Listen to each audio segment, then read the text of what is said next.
নমস্কার। খবরের অন্তরালের খবর নিয়ে ক্যালকাটা ডায়ালগস থেকে মনোজ দাস। গত কয়েক মাস ধরে আমেরিকার প্রেসিডেন্ট সারা পৃথিবীকে প্রায় উদ্ব্যস্ত করে ফেলেছেন। ট্যারিফ বা শুল্ক নিয়ে যা করেছেন ও করছেন সেটা নতুন করে বলার অপেক্ষা রাখে না, সবাই জানেন। এই ট্যারিফের ফাঁদে ফেলেছেন কম বেশি বিশ্বের সব দেশকে। ট্রাম্পের আগে বাংলাদেশ আমেরিকায় যে রপ্তানি করত তার বাণিজ্য শুল্ক ছিল 15%, এখন সেটা বেড়ে হয়েছে 20%। তবে এটুকু বললে অনেক কথা না বলা রয়ে যায়। ট্রাম্প সাহেব 2025 সালের এপ্রিলের শুরুতে বাংলাদেশের পণ্যের ওপর 37% শুল্ক আরোপের ঘোষণা দেন। এটা ছিল চাপের রাজনীতি। শুল্ক বাড়িয়ে স্বার্থ হাতিয়ে নেয়ার আলোচনা শুরু হয় আড়ালে। পরবর্তীতে জুলাই মাসে তা কিছুটা কমিয়ে 35% করা হয়। 37 থেকে 35 চলতে থাকে আলোচনা। শেষ পর্যন্ত এই শুল্ক হার কমে এলো 20%। কিসের জন্যে? এক গোপন চুক্তি স্বাক্ষরিত হওয়ার পর। এই চুক্তির পুরো বয়ান বাইরে আসেনি, কারণ সেটা গোপন। তবে পরবর্তী যে সমস্ত বিভিন্ন কাজ থেকে যেটা দেখা গেছে, তাতে এই চুক্তির মধ্যে আছে চট্টগ্রাম বন্দর, হিউম্যান করিডর, বোয়িং বিমান কেনা, সামরিক ঘাঁটি তৈরি, চীনের থেকে দূরে থাকা ইত্যাদি ইত্যাদি নানান দাবি। সেগুলো মেনে নেয়ার পর এই শুল্ক কমেছে। খবর আছে আমেরিকাকে আরও কিছু সুবিধা দেওয়ার বিনিময়ে বাংলাদেশ সরকার বর্তমানে এই শুল্কের হার আরও কমিয়ে 15%-এ নামিয়ে আনার চেষ্টা করছে। বাংলাদেশের ক্ষেত্রে যা হয়েছে সেই একই ছবি বাকি পৃথিবীতে। চেষ্টা হয়েছিল ভারতের ক্ষেত্রেও, ভারত মাথা নোয়ায়নি। ফলে ভারতের জন্য শুল্কের হার 25%। এর ওপর রাশিয়ান তেল কেনার জন্যে জরিমানা হিসেবে আরও 25%, মানে মোট শুল্ক 50%। গত 8-9 মাস ধরে চলছে ভারত আমেরিকার দুপক্ষের আলোচনা। মাঝে মাঝে আমেরিকার প্রশাসন থেকে খবর ছড়িয়ে দেওয়া হয় আলোচনা শেষের পথে বা শেষ, বকেয়া কোনো ইস্যু নেই, চুক্তি চূড়ান্ত, যে কোনো দিন সই হতে পারে চুক্তি। কিন্তু সেই দিনটি আর আসে না। এরই মধ্যে ট্রাম্প সাহেবের বুকের ছাতি হঠাৎই বেড়ে গেছে অনেকখানি। ভেনেজুয়েলার রাষ্ট্রপতিকে রাতের অন্ধকারে কিডন্যাপ করে নিয়ে আসার পর একেবারে সার্থক অভিযান অপারেশন রিজলভ। তারপর আবার আটলান্টিকে ভেনেজুয়েলার থেকে তেল নিয়ে যাওয়ার 2টো রাশিয়ান জাহাজ আটকে দিয়েছে আমেরিকা। তারপরে আবার গ্রিনল্যান্ড দখল করার হুমকি দিয়েছে। ট্রাম্প এর ফলে নিজেকে ভেবে নিচ্ছেন অপ্রতিরোধ্য। আর এই ভাবনা থেকে তিনি এখন হুঙ্কার দিয়েছেন গতকাল। বলেছেন রাশিয়া থেকে খনিজ তেল ক্রয় করা কমিয়ে দিয়েছে বটে ভারত, তার জন্য তিনি খুশি, হি ইজ হ্যাপি। মোদিজি ভালো মানুষ এবং তিনি বন্ধু ট্রাম্পকে খুশি করার জন্য রাশিয়ার থেকে তেল কেনা কমিয়ে দিয়েছেন। এটার জন্য ট্রাম্প খুশি সেটাও বলেছেন। এবং তিনি যেভাবে বলেছেন যে বন্ধু ট্রাম্পকে খুশি করার চেষ্টা করেছেন, এটা শুনলে মনে হবে যেন মোদি সারেন্ডার করেছেন ট্রাম্পের সামনে। তবে এটাও বলেছেন ট্রাম্প যে পুরোপুরি রাশিয়ার তেল কেনা বন্ধ না করার শাস্তি হিসেবে ভারতের ওপর শুল্কের হার তো কমছেই না, বরং ওটা বাড়াচ্ছেন। তিনি বাড়িয়ে কত করবেন সেটাও বলেছেন। 50-এর পরে আর একটা শূন্য যোগ হবে, অর্থাৎ 500% ট্যারিফ শুল্ক লাগতে পারে ভারতীয় পণ্যের ওপর, যেটা আমেরিকাতে যাবে। যে ভাবে ও যে টোনে দলবল নিয়ে হাসতে হাসতে কথাগুলো ট্রাম্প সাহেব বলেছেন, তাতে মনে হওয়া স্বাভাবিক যে এই লোকটা আমেরিকার প্রেসিডেন্ট নয়, এ যেন পাড়ার ছেনো মাস্তান, যার কোনো শিক্ষা দীক্ষা নেই, এটা আমি বলছি না, আমার কথা নয় এটা। আজ থেকে প্রায় 1 বছর আগে অনেকটা একই কথা বলেছেন শশী থারুর, ভারতের সাংসদ, কংগ্রেস নেতা, একসময় জাতিসংঘে গুরুত্বপূর্ণ পদে কাজ করেছেন। তিনি যা বলেছেন সেটা সহজ করে বললে এটাই দাঁড়ায় যে 4 জন আমেরিকার প্রেসিডেন্টের সঙ্গে শশী থারুর ব্যক্তিগতভাবে দেখা করেছেন, কিন্তু তাদের ধারে কাছে আসেন না ট্রাম্প। বিদ্যায়, বুদ্ধিতে, ভদ্রতায়, কথাবার্তায় এতটাই ওছা বর্তমানের মার্কিন প্রেসিডেন্ট। এই হলো ট্রাম্প সাহেবের সঙ্গে অনেক কষ্টে সম্পর্ক রেখে চলছিলেন প্রধানমন্ত্রী মোদি। সম্পর্ক রেখে চলছিলেন কিন্তু মাথা নত করেননি। তাহলেও তিনি সম্পর্ক ভালো রাখার জন্য তিনি এতদিন চেষ্টা চালিয়ে গিয়েছেন না, তিনি চুপচাপ ছিলেন। তিনি বুঝে গিয়েছেন অনেক আগেই যে এই মানুষটার কথার দাম নেই, যে কোনো মুহূর্তে পাল্টি খেতে পারে এবং খাচ্ছে। তবু আমেরিকার সঙ্গে সুদীর্ঘ সম্পর্কের কথা মাথায় রেখে শেষ পর্যন্ত চেষ্টা করে গেছেন যাতে চূড়ান্ত তিক্ততা না আসে দুই দেশের সম্পর্কে। মোদিজির এই অপেক্ষা শুধু যে দুই দেশের সম্পর্ক মজুত করার জন্যই তা নয়, এই দৃষ্টিকোণ থেকে বাংলাদেশের ব্যাপারেও কোনো বড়সড় ব্যবস্থা নিচ্ছিলেন না মোদিজি, অপেক্ষা করছিলেন। ভাবছিলেন আমেরিকার চাপে মোহাম্মদ ইউনূসের শাসনের অবসান ঘটবে। শান্তিপূর্ণ পথে বাংলাদেশ সমস্যা মিটলে শুধু শুধু রক্তক্ষয় কে চায়? আর সেজন্যেই ভারত প্রথম থেকে বলে আসছে ফ্রি, ফেয়ার অ্যান্ড ইনক্লুসিভ নির্বাচনের কথা, সমস্ত রাজনৈতিক দলকে নিয়ে নির্বাচন। এই দাবিতে মুখে সায় দিচ্ছে আমেরিকা, কিন্তু তলে তলে সমর্থন দিয়ে যাচ্ছে ইউনূস সরকারকে। সেটা ধরা পড়ে গেছে। নইলে এত সাহস হয় কি করে মোহাম্মদ ইউনূসের যে আমেরিকার কথা মেনে ওই ইনক্লুসিভ ইলেকশন করার ব্যাপারটা দেখছে না? সহজ কথায় এর সবই হচ্ছে ট্রাম্পের ডুপ্লিসিটি, দ্বিচারিতা। আর ট্রাম্প তথা আমেরিকার ব্যাপারে চূড়ান্ত মতি স্থির করার পর ভারত নতুন এক করে অ্যাকশন মোডে এসেছে। এটা যেমন বাণিজ্যিক ও কূটনৈতিক সম্পর্কের ক্ষেত্রে ভারত নতুন করে চিন্তা করছে, তেমনি বাংলাদেশের ক্ষেত্রেও। বাংলাদেশের ব্যাপারে খুব শিগগিরই ভারত নতুন অবস্থান নেবে বলে ওয়াকিবহাল সূত্র থেকে খবর পাচ্ছি। কি অবস্থান বলবো পরে সে কথা। তার আগে বলি কোন পথে ভারত ট্রাম্প সাহেবের এই বুলিং এর জবাব দিতে তৈরি হচ্ছে। এটা বুঝলে সহজ হবে বাংলাদেশের বিষয়ে ভারতের নতুন অবস্থান কি হতে চলেছে।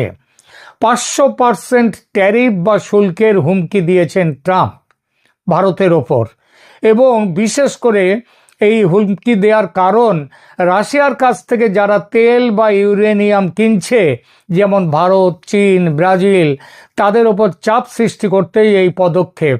এই 3 দেশ এবং এদের সঙ্গে রাশিয়া ও সাউথ আফ্রিকা মিলে তৈরি করেছে ব্রিক্স নামের সংগঠন, আপনারা জানেন, যা মার্কিন হেজিমনি, একাধিপত্য ভেঙে দেওয়ার ক্ষমতা রাখে। ট্রাম্পের ভারতকে আক্রমণের একটা পরোক্ষ কারণ সেটা। 500% শুল্কের এই হুমকি পেয়ে ভারত পরিষ্কার জানিয়ে দিয়েছে যে 500 কেন 1000% শুল্ক দিলেও ভারতের খুব বেশি ক্ষতি হবে না। কারণ ভারতের রপ্তানি মাত্র 15% আমেরিকায়। ভারত এখন তার রপ্তানির বাজার বহুমুখী করেছে আফ্রিকা, ইউরোপ, এশিয়া। ইউরোপের বিভিন্ন দেশের সাথে ফ্রি ট্রেড এগ্রিমেন্ট করে ফেলেছে ভারত।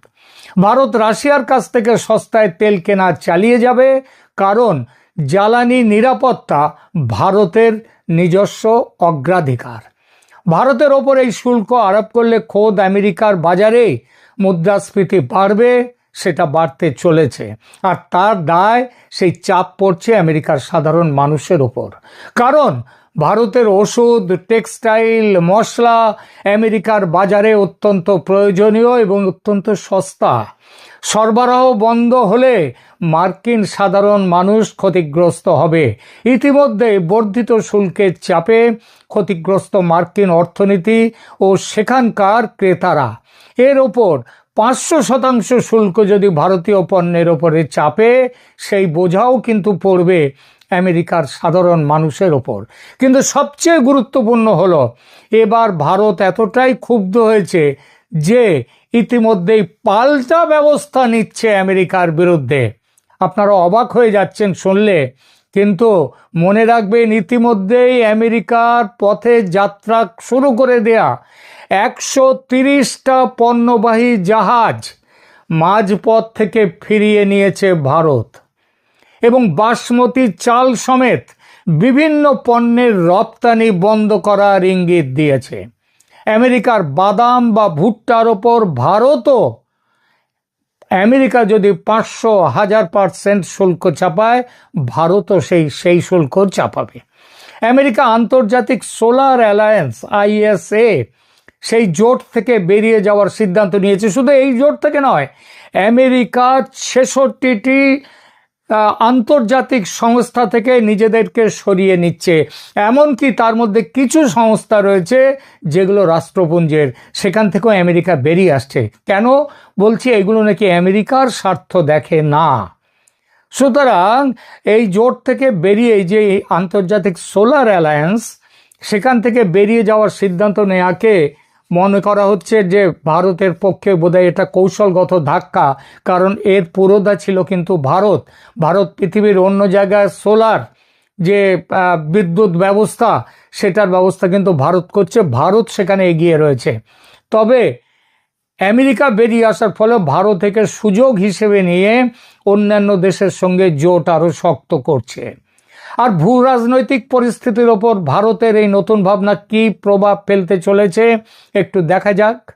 ভারত ও রাশিয়ার ক্রমবর্ধমান সম্পর্ক এবং ভারত মহাসাগরের সমুদ্র সীমায় মার্কিন নৌবাহিনীর যাতায়াতে ভারত কড়াকড়ি ইতিমধ্যে আরোপ করে দিয়েছে, এবং এই সিদ্ধান্ত আমেরিকাকে চাপে ফেলেছে।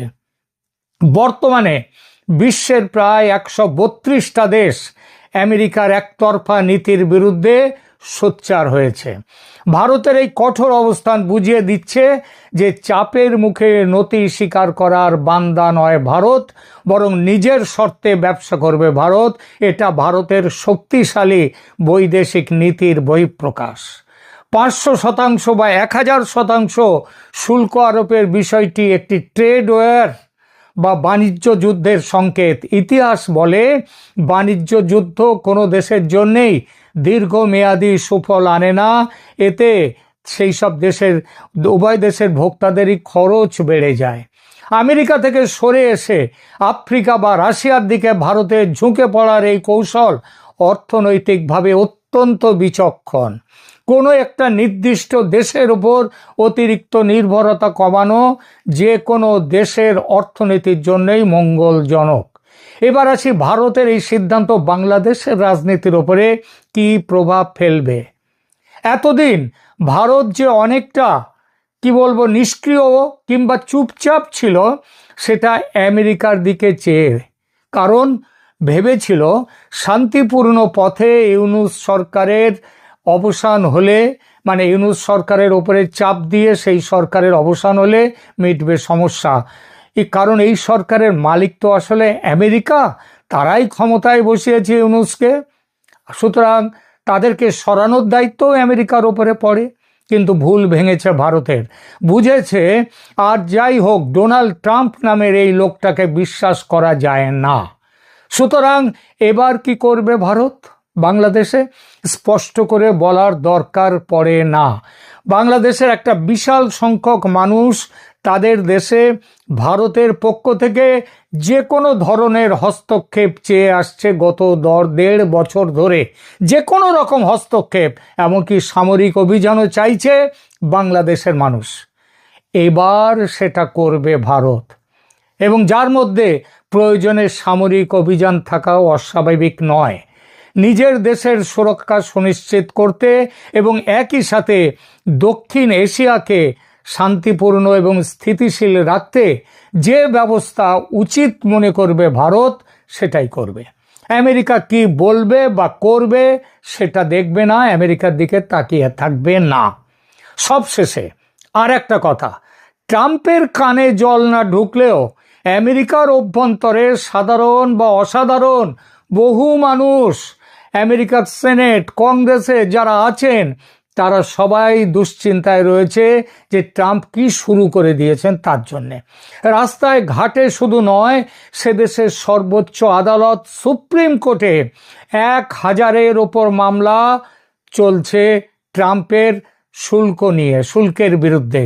আজকালের মধ্যে তার রায় বেরোবে, রায় হবে ট্যারিফ বাড়াবার এই অধিকার